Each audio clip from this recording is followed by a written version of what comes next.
ನಮಸ್ಕಾರ ಡಾಕ್ಟರ್ ಆಂಜನಪ್ಪ. ನಿಮ್ಮ ಹೃದಯ ನಮ್ಮ ಎದೆಯ ಎಡಭಾಗದಲ್ಲಿ ನಮ್ಮ ಮುಷ್ಟಿಯಷ್ಟು ಸೈಜ್ ಇರುತ್ತೆ. ಆ ಹೃದಯ 24 ಗಂಟೆ ಹೊಡ್ಕೊತಾನೆ, ಲಬ್ ಡಬ್ ಅಂತ, ಡಯಾಸ್ಟ್ರೋಲ್ ಆ್ಯಂಡ್ ಸಿಸ್ಟ್ರೋಲ್ ಅಂತೀವಿ ನಾವು. ನೋಡಿ, ದೇಹದ ಯಾವುದೇ ಒಂದು ಭಾಗ ಕೆಲಸ ಮಾಡಬೇಕು ಅಂದರೆ ಅದಕ್ಕೆ 2 ಇಂಪಾರ್ಟೆಂಟು, ಒಂದು ಗ್ಲೂಕೋಸು, ಒಂದು ಆಕ್ಸಿಜನ್. ಇದನ್ನು ಯಾವ ರೀತಿ ತೊಗೊಂಡೋಗುತ್ತೆ ಅಂದರೆ ರಕ್ತನಾಳಗಳ ಮುಖಾಂತರ. ನಿಮಗೆ ಸಿಂಪಲ್, ನನ್ನ ಬೆರಳು ಜೀವಂತ ಇದೆ, ಇದಕ್ಕೆ ಆಹಾರ ಹೋಗ್ತಾ ಇದೆ, ಅದು ಕ್ಯಾರಿ ಮಾಡೋದು ಡಿಜಿಟಲ್ ವೆಸಲ್ ಅಂತೀವಿ. ಇಲ್ಲೊಂದು ರಕ್ತನಾಳ ಇದೆ, ಇಲ್ಲೊಂದು ರಕ್ತನಾಳ ಇದೆ.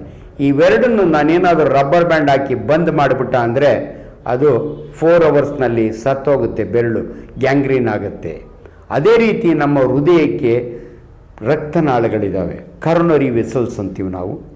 ಆ ಕರೋನರಿ ವೆಸಲ್ ಏನಾದರೂ ಬ್ಲಾಕ್ ಆಯಿತು ಅಂದರೆ 5 ನಿಮಿಷಕ್ಕೆ ಹೃದಯ ಅಷ್ಟಾಗಲ್ಲ ಸತ್ತೋಗುತ್ತೆ. ಅದನ್ನು ನಮ್ಮ ಭಾಷೆಯಲ್ಲಿ MI ಅಂತೀವಿ ನಾವು, ಮಯೋಕಾರ್ಡಿಯಲ್ ಇನ್ಫಾರ್ಕ್ಷನ್ ಅಂತೀವಿ. ಇಲ್ಲಿ 4 ಅವರ್ ತಗೋತ್ತೆ, ಯಾಕಂದರೆ ಇದು ಸ್ಕೆಲೆಟಲ್ ಮಸಲ್ಲು, ಹೃದಯದ ಮಸಲ್ಲು ವಿಶೇಷವಾದ ಮಸಲ್ಲು. ಆದ್ದರಿಂದ ಅದು 5 ನಿಮಿಷಕ್ಕೆ ಸತ್ತೋಗುತ್ತೆ. ಇದನ್ನ ಮಯೋಕಾರ್ಡಿಯಲ್ MI ಆಯಿತು ಅಂತೀವಿ ನಾವು. ಜನಸಾಮಾನ್ಯರ ಭಾಷೆಯಲ್ಲಿ ಹಾರ್ಟ್ ಅಟ್ಯಾಕ್ ಆಯಿತು ಅಂತೀವಿ. ಹಾರ್ಟ್ ಅಟ್ಯಾಕ್ ಆದರೆ ಎದೆ ನೋವು ಬರ್ತದೆ, ಎದೆ ಮೇಲೆ ಯಾರೋ ಕೂತು ತುಳಿದಂಗೆ ಆಗುತ್ತೆ, ಕುತ್ತಿಗೆಗೆ ನೋವು ಹೋಗುತ್ತೆ, ಎಡಗಡೆ ಭುಜಕ್ಕೆ ನೋವು ಹೋಗುತ್ತೆ. ಸೊ ಆ ಸಮಯದಲ್ಲಿ ಅಂಥ ಪೇಷಂಟನ್ನು ಹಾಸ್ಪಿಟ್ಲಿಗೆ ತೊಗೊಂಡೋದ್ರೆ ಆ್ಯಂಜಿಯೋ ಮಾಡಿ ಅಲ್ಲಿ ಏನಾದರೂ ಬ್ಲಡ್ ಕ್ಲಾಟ್ ಇದ್ದರೆ ಡಿಸೋಲ್ವ್ ಮಾಡಿ ಉಡಿಸ್ಬೋದು. ಇದನ್ನು ಹಾರ್ಟ್ ಅಟ್ಯಾಕ್ ಅಂತೀವಿ ನಾವು. 2 ವೆಸಲ್ಲು ಸಿವಿಯರ್ ಹಾರ್ಟ್ ಅಟ್ಯಾಕ್ ಅಂತೀವಿ. 3 ವೆಸಲ್ ಇರ್ತವೆ, ಬ್ರಾಂಚ್ ಎಲ್ಲ ಸೇರಿ. ಒಂದೇ ಸಾರಿ ಅದು ಬ್ಲಾಕ್ ಆಯಿತು ಅಂದರೆ ಒಂದಿಂದಲ್ಲ ಆಗಲ್ಲ, ಅದಕ್ಕೆ ಮೊದಲೇ ಅಥೆರೋಸ್ಕ್ಲೆರೋಟಿಕ್ ನ್ಯಾರೋಯಿಂಗ್ ಆಗಿರುತ್ತೆ, ಒಂದು ಎಂಬಲೈ ಬಂದು ಕೂತ್ಕೊಳ್ಳುತ್ತೆ. ಆ 3 ಆದಾಗೆ ಮ್ಯಾಸಿವ್ ಹಾರ್ಟ್ ಅಟ್ಯಾಕ್ ಅಂತೀವಿ, ಹಾರ್ಟ್ ನಿಂತೋಗುತ್ತೆ, ಅದು ಪೇಷಂಟ್ ಸತ್ತು ಹೋಗ್ತಾನೆ. ಸೊ ನಿಮಗೆ ಸಿಂಪಲ್ಲಾಗಿ ಹೇಳಬೇಕು ಅಂದರೆ ಹಾರ್ಟ್ ಅಟ್ಯಾಕ್ ಅಂದರೆ ನಮ್ಮ ಭಾಷೆಯಲ್ಲಿ ಮಯೋಕಾರ್ಡಿಯಲ್ ಇನ್ಫಾರ್ಕ್ಷನ್, ರಕ್ತನಾಳಗಳು ಬಂದಾದರೆ ಹೃದಯ ನಿಂತು ಹೋಗುತ್ತೆ. ಇದು ಒಂದು ಕಂಡೀಷನ್ನು. ಸಡನ್ನಾಗಿ ಚೆನ್ನಾಗೇ ಇದ್ದರು, ಡ್ಯಾನ್ಸ್ ಮಾಡ್ತಾಯಿದ್ರು, ಹಂಗೆ ಕೊಲ್ಯಾಪ್ಸ್ ಆಗಿ ಬಿದ್ದು ಸತ್ತೋದ್ರು. ಇದನ್ನ ನಾವು ಕಾರ್ಡಿಯಾಕ್ ಅರೆಸ್ಟ್ ಅಂತೀವಿ. ಹೃದಯ ಸ್ತಂಭನ ಬೇರೆ, ಹೃದಯಾಘಾತ ಬೇರೆ. 23 ವರ್ಷದ ಹುಡುಗ ಅಥವಾ 33 ವರ್ಷದ ಆರ್ಟಿಸ್ಟು, 44 ವರ್ಷದ ಪುನೀತ್ ರಾಜ್ಕುಮಾರ್ ಇಂಥವ್ರು ಸತ್ತಾಗೆ ಜನಗಳಿಗೆಲ್ಲ ಗಾಬರಿ ಆಗುತ್ತೆ. ಹೃದಯ ಸ್ತಂಭನ ಬೇರೆ, ಹೃದಯಾಘಾತ ಬೇರೆ. ಹೃದಯ ಸ್ತಂಭನಕ್ಕೆ ಸಿಂಪಲ್ ಎಕ್ಸಾಂಪಲ್ ಕೊಡ್ತೀನಿ ನಿಮಗೆ. ಇಬ್ಬರ ಜಗಳದಲ್ಲಿ ತೆಗೆದು ಕಪಾಳ ಕೊಡ್ದ ಅಂದರೆ ಸತ್ತು ಬಿದ್ದಿರ್ತಾರೆ. ಅದು ಕಪ್ಪಾಳದ ಏಟಿಗಲ್ಲ, ಈ ನರ್ವು ವೇಗಸ್ ನರ್ವಿನ ಬ್ರಾಂಚು. ಅದೇ ವೇಗಸ್ ನರ್ವ್ ಹೃದಯಕ್ಕೊಂದು ಆ ಬ್ರಾಂಚ್ ಕೊಟ್ಟಿರುತ್ತೆ, ಜಠರದಲ್ಲಿ ಕೊಟ್ಟಿರುತ್ತೆ, ಬೀಜಕ್ಕೆ ಕೊಟ್ಟಿರುತ್ತೆ. ಸಡನ್ ಬೀಜ ಹಿಚ್ಕಿದ್ರೆ ಕಪಾಳ ಕೊಡಿದ್ರೆ ಅವರು ಸತ್ತು ಬಿದ್ದಿರ್ತಾರೆ. ಅದು ಹೃದಯ ಸ್ತಂಭನ ಅಂತೀವಿ ನಾವು. ಸೊ ಈಗ ಇರೋ ನಿಮ್ಮ ಕ್ಯೂರಿಯಾಸಿಟಿ, ಈಚೀಚೆಗೆ ಡ್ಯಾನ್ಸ್ ಮಾಡ್ತಿರೋ ಹಂಗೆ ಹೋಗ್ತಾರೆ, ಮೆರವಣಿಗೆ ಮಾಡ್ತಿರೋ, ಅದಕ್ಕೆ ಕಾರಣ ಪರ್ಟಿಕ್ಯುಲರ್ DJ ತುಂಬ ಸೌಂಡ್ ಇರುತ್ತೆ, ಅದ ಕಾರಣನ ಅನುಮಾನಗಳು ಬರ್ತವೆ. ಇವನ್ನೆಲ್ಲ ಪ್ರೆಸಿಪಿಟೇಟಿಂಗ್ ಕಾಸ್ ಅಂತೀವಿ.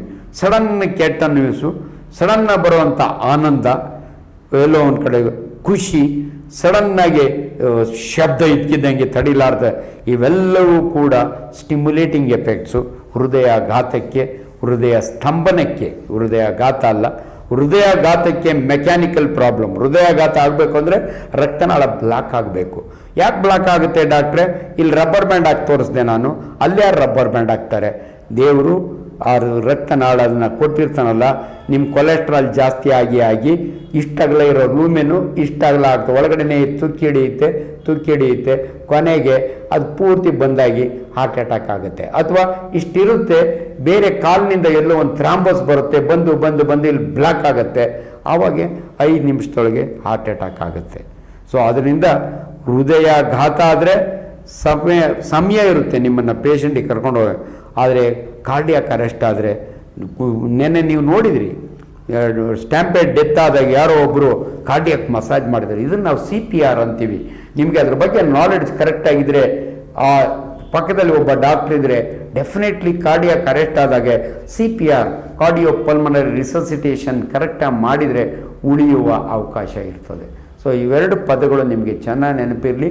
ಕಾರ್ಡಿಯಾಕ್ ಅರೆಸ್ಟ್ ಬೇರೆ ಅಂದರೆ ಹೃದಯ ಸ್ತಂಭನ ಬೇರೆ, ಹೃದಯಾಘಾತ ಬೇರೆ. ಒಂದೊಂದಿದೆ ಕಾರ್ಡಿಯಾಕ್ ಫೇಲ್ಯೂರ್ ಅಂತೀವಿ ನಾವು, ಹೃದಯ ಸೋತೋಗ್ಬಿಡುತ್ತೆ. ಯಾವಾಗ ಅಂದರೆ ಅವರಿಗೆ ಬಿ ಪಿ ಜಾಸ್ತಿಯಾಗಿ ಡಯಾಬಿಟಿಸ್ ಅನ್ಕಂಟ್ರೋಲ್ಡ್ ಇದ್ದು ಕಾಲುಗಳು ಇಷ್ಟಿಷ್ಟು ದಪ್ಪ ಊದ್ಕೊಂಡು, ಹೃದಯನೇ ಇಷ್ಟು ದಪ್ಪ ಊದ್ಕೊಂಡು, ಆ ಎಲೆಕ್ಟ್ರಿಕಲ್ ಆಕ್ಟಿವಿಟಿ ಇರುತ್ತೆ, ಎಸ್ ಎ ನೋಡೋಂಥ ಆಕ್ಟಿವಿಟಿ ಕಡಿಮೆ ಆದಾಗೆ ಹಂಗೆ ನಿಂತೋಗುತ್ತೆ. ಅದು ಹಾರ್ಟ್ ಫೇಲ್ಯೂರ್ ಅಂತೀವಿ.